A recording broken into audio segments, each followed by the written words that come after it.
Hello everyone, welcome to our channel. आज के इस वीडियो के बाद में आपको कल एग्जाम के अंदर +5 मार्क्स मिलने वाले हैं। ये हैंडराइटिंग के नहीं है, ये हैं आप लोगों के मैप वर्क के। ये वीडियो के अंदर मैं जो आपको क्वेश्चंस बता रहा हूं वही क्वेश्चंस एग्जाम के अंदर आएंगे और मैं आपको प्रीवियस ईयर भी सॉल्व करवा दूंगा, जिससे कि आपको कोई भी डाउट नहीं रहे और आप बेहतरीन स्कोर कर पाओ एसएसटी में।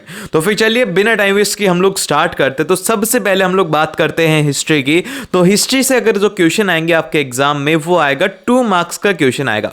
अब क्वेश्चन किस तरीके का आएगा, जैसे कि इसमें जो सेशन है सबसे पहला आता है इंडियन नेशनल कांग्रेस जो है ये सबसे फर्स्ट इंडियन पार्टी थी, इसके कुछ सेशन है उससे रिलेटेड क्वेश्चन आएंगे। अब ये सेशन क्या थे, क्या हुआ था। सबसे फर्स्ट जो सेशन आता है वो आता है कलकत्ता सेशन। अब इसमें क्या होता है कि जो गांधी जी है ना वो बोलते हैं कि भाई ये जो नॉन कॉर्पोरेशन मूवमेंट है ना ये ज्यादा सक्सेसफुल रहेगा। इसलिए रहेगा क्योंकि गांधी जी की सोच ये थी कि ये जो अंग्रेज है हम पर राज इसलिए कर रहे हैं क्योंकि हम इनके साथ में कॉर्पोरेट करते हैं, तो इनके साथ में कॉर्पोरेट करना बंद कर देते हैं। इनके सारे के सारे जो भी क्लोथ्स हैं, फॉरेन गुड्स जितना भी है उसको बायकॉट कर देते हैं। ये हुआ था नॉन कॉर्पोरेशन मूवमेंट का, इन्होंने आइडिया दिया था सितंबर में।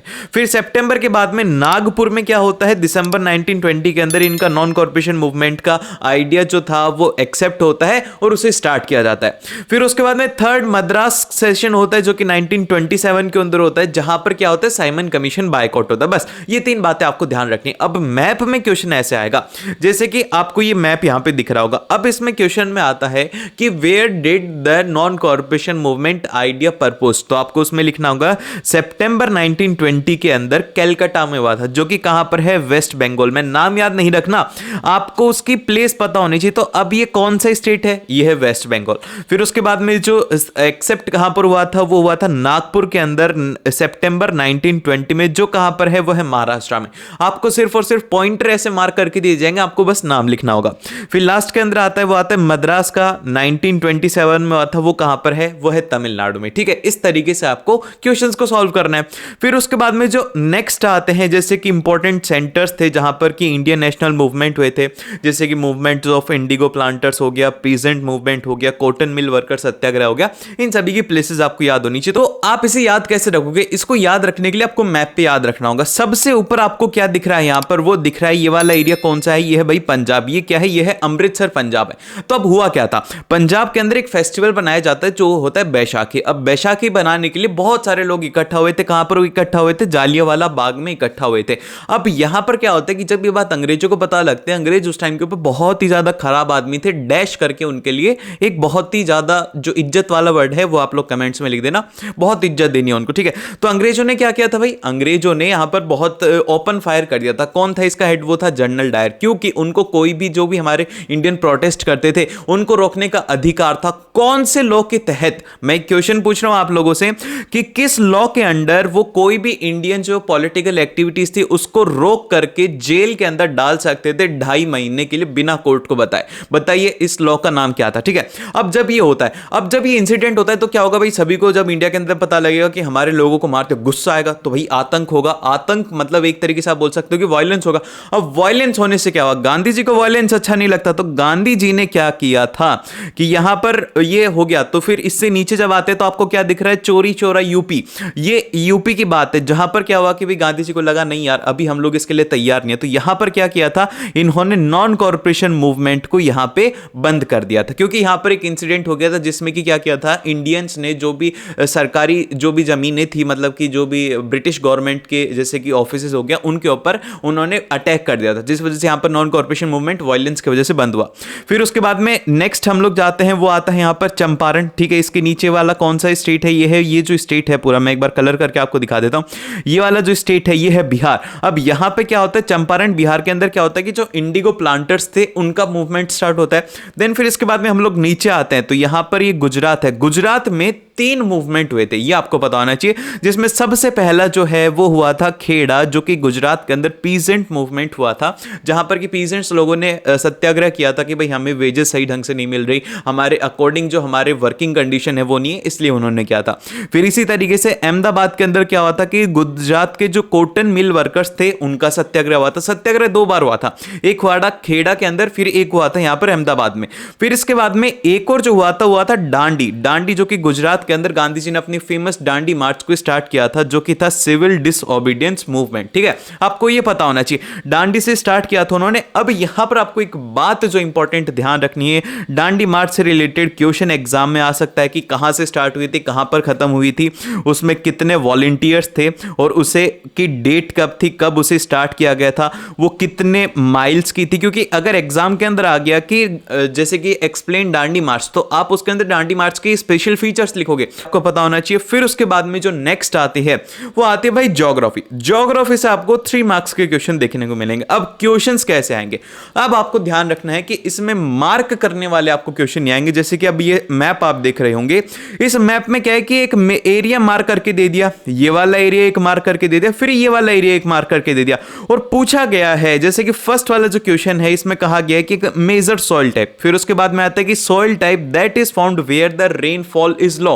तो आपको फीचर्स पता होना चाहिए हर एक सॉइल का, क्या क्या पता होना चाहिए सॉइल के बारे में। एक तो आपको पता होना चाहिए कि वो कौन से स्टेट में है, ठीक है। फिर सेकंड आपको ये पता होना चाहिए कि उसकी क्या क्या कंडीशंस है, जैसे कि कंडीशन के अंदर आपको ये पता होना चाहिए कि भाई कितना रेनफॉल है, कैसी कितना उसको पानी की रिक्वायरमेंट है, ये 2 चीजें आपको उसके बारे में पता होनी चाहिए, ठीक है। तो अब हम लोग इसके मैप को देखते हैं। तो भैया देखो, सबसे पहली बात करी जा रही है इधर ये वाला जो एरिया है, ये वाला एरिया कौन सा है, राजस्थान का। तो राजस्थान से क्या दिमाग में आता है भाई, वो आता है रेगिस्तान, बहुत ज्यादा रेगिस्तान होगा, राजस्थान के लोगों के पास में पीने का भी पानी नहीं होगा।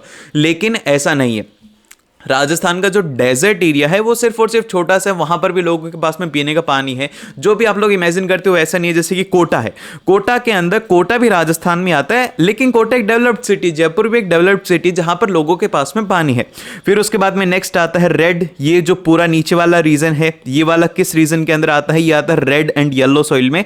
और ऊपर वाला ये जो नॉर्थ साइड है, ये पूरी पूरी जम्मू कश्मीर की साइड वाली, ये कौन सी है, फॉरेस्ट एंड माउंटेनियस, क्योंकि इधर क्या है, सारे पहाड़ है। तो इस तरीके से आप इसे याद रख सकते हो। अब कुछ मैप है, जैसे कि ये जो मैप है ये किसका है, एक तो मेजर डैम प्लस ऑफ उनकी रिवर का डैम है। जैसे कि सबसे पहले जो ऊपर ही ऊपर सबसे टॉप के ऊपर कौन सी नदी आती है, मतलब वो आती है शिनाब नदी, उसके ऊपर डैम कौन सा है, वो है सलाल डैम, जो कि कहां पर है, ये वाला एरिया है जम्मू कश्मीर में। फिर उसके बाद में आता है बाकर नांगला डैम, जो कि किस नदी के ऊपर है, वो है सतलुज, कहां पर, हिमाचल प्रदेश में, ठीक है।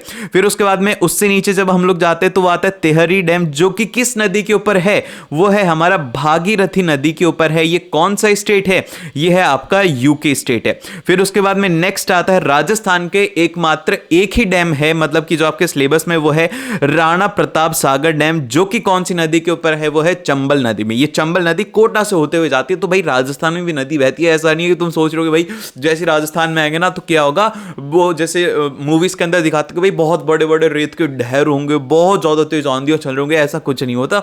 वो एक हिस्सा है, मैं खुद नहीं गया राजस्थान में रह करके भी उस हिस्से में, ठीक है। तो ये आपको पता होना चाहिए। फिर उसके बाद में जब आप नीचे जाते हो तो यहां पर नीचे मेजर डैम है, जैसे कि सबसे फर्स्ट जो नर्मदा नदी के ऊपर है वो है सरदार सरोवर डैम है, जो कि कहां पर है, ये वाला एरिया है, ये है गुजरात में। फिर उसके बाद नेक्स्ट आता है हीराकुंड डैम, जो कि कहां पर है, महानदी रिवर के ऊपर उड़ीसा में है। फिर उसके बाद में आता है नागार्जुन डैम, तो इसको नागार्जुन को आप याद रख सकते हो, कृष्णा नदी के ऊपर है, भाई कृष्ण जी के नाम के ऊपर ये नदी है। ये कहां पर है, ये है आपकी तेलंगाना एंड आंध्र प्रदेश में। फिर आता है तुंगभद्रा नदी, जो कि उसका नाम भी यही है और उसी के नाम के ऊपर ही डैम है, जो कि कहां पर है, वो है कर्नाटक में, ठीक है।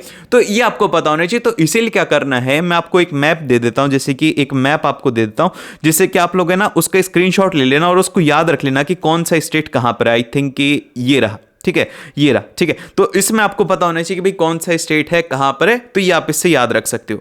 फिर उसके बाद में हम लोग चलते हैं नेक्स्ट के ऊपर, जो कि हमारे मेजर सॉइल टाइप है। तो इसमें क्या बात ध्यान रखनी है, सबसे पहली बात तो ये ध्यान रखने की, जो ऊपर वाला इधर वाला रीजन है, यहां पर क्या है भाई, पहाड़ है। तो पहाड़ को हम लोग बोलते हैं माउंटेन्स। तो यहां पर कौन सी सॉइल मिलेगी, माउंटेनियस सॉइल मिलेगी। तो फॉरेस्ट एंड माउंटेनियस सॉइल मिलेगी हमें नॉर्थ साइड में। फिर उसके बाद में नीचे आते हैं तो डेजर्ट जो है, जो मतलब कि एक तरीके से आप बोल सकते हो कि जो एरिड सॉइल है या फिर डेजर्ट है, वो कहां पर है, सिर्फ और सिर्फ राजस्थान एकमात्र ऐसा स्टेट है जहां पर आपको ये सॉइल देखने को मिलेगी। फिर उसके बाद में जो बीच वाला रीजन है, जैसे कि यहां पर महाराष्ट्र में ब्लैक सॉइल देखने को मिलती है, गुजरात में ब्लैक सॉइल देखने को मिलती है, आंध्र प्रदेश में ब्लैक सॉइल देखने को मिलती है। तो बीच में हमें मिलेगी ब्लैक सॉइल। फिर उसके बाद में जो साइड वाला एरिया है जितना भी, इसमें कौन सी सॉइल हमें देखने को मिलेगी, रेड एंड येलो। फिर उसके बाद में इधर ये जो यूपी वाला एरिया है, यहां पर कौन सी सॉइल मिलेगी, वो मिलेगी एलोवियल सॉइल। तो इस तरीके से आप याद रख सकते हो, सिंपल सा है कि भाई ऊपर कौन सी मिलेगी, फॉरेस्ट एंड माउंटेनियस। फिर उससे नीचे आएंगे तो राजस्थान में कैसी मिलेगी भाई, डेजर्ट है, रेगिस्तान है, तो वहां पर कैसी मिलेगी, एरिड सॉइल मिलेगी। फिर उससे नीचे आएंगे महाराष्ट्र में कैसी मिलेगी, ब्लैक सॉइल मिलेगी, गुजरात के कुछ पार्ट्स में और आंध्र प्रदेश में। फिर उसके नीचे आएंगे तो इधर ये जो साउथ वाला एरिया है यहां पर कौन सी मिलेगी, रेड एंड येलो सॉइल, और ऊपर की तरफ मिलेगी एलोवियल सॉइल। तो इस तरीके से आपको इसे याद रखना है। फिर उसके बाद में नेक्स्ट आता है कि nuclear power plants. Nuclear power plants कौन से हैं, कहां पर हैं, जैसे कि सबसे पहले और सबसे इंपॉर्टेंट जो है वो है एक तो तारापुर का प्लांट। ये कहां पर है, ये तारापुर का प्लांट है महाराष्ट्र में। फिर उसके बाद में नरोरा जो कि कहां पर है, वो है उत्तर प्रदेश में। और फिर उसके बाद में आता है करकरापर जो कि है हमारा गुजरात के अंदर। फिर उसके बाद में तमिलनाडु में भी एक डैम मतलब कि एक न्यूक्लियर प्लांट है, ये आपको ध्यान रखना है। फिर उसके बाद में जो नेक्स्ट आती हैं वो आती हैं कि कौन से ऑयल फील्ड्स हैं और वो कहां पर हैं। जैसे कि आपको एग्जाम के अंदर कभी भी ये नहीं बोलेगा कि आप उसे मार्क करो, आपको सिर्फ और सिर्फ ऐसे मार्क करके दे दिया जाएगा कि ये यहां पर ऑयल फील्ड है, तो आप इसे एक बार देख सकते हो। इनके नाम को याद मत रखना, बस स्टेट को आपको ध्यान रखना है। फिर उसके बाद में नेक्स्ट इसी तरीके से आपको आयरन और माइल्स के बारे में कहा जाएगा कि आयरन और माइल्स कहां पर है। अब एग्जाम में क्वेश्चन आपसे ये सभी का नहीं आएगा, बस आपको ये पता होना चाहिए कि इनमें से कौन सा जो स्टेट है वो मेजर आयरन ओर का रिसोर्स है, ठीक है, कि जहां पर कि क्या है सबसे ज्यादा आयरन ओर मिलता है, वो क्वेश्चन एग्जाम के अंदर आना चाहिए, वो स्टेट आपको पता होना चाहिए, ठीक है। फिर उसके बाद में जो नेक्स्ट आता है वो आता है कोल माइल्स, ठीक है। कोल माइल्स क्या होती हैं, कहां पर वो मिलती हैं। तो और अब इसके बाद में जो मेरे को एक बात बतानी थी, वो बतानी थी कॉटन एंड टेक्सटाइल इंडस्ट्रीज के, ठीक है। जैसे कि कॉटन एंड टेक्सटाइल जो है यहां पर मिलता है, वो मिलता है कानपुर के अंदर। कानपुर अब कहां पर है, वो है उत्तर प्रदेश में। फिर उसके बाद में नीचे जाता है इंदौर, इंदौर में मिलता है जो कि कहां पर है, मध्य प्रदेश में। फिर उसके बाद में मुंबई में भी मिलता है, महाराष्ट्र में। फिर उसके बाद में सूरत हो गया, सूरत गुजरात में है। और फिर उसके बाद में कॉम्ब्रेट हो गया जो कि है तमिलनाडु में।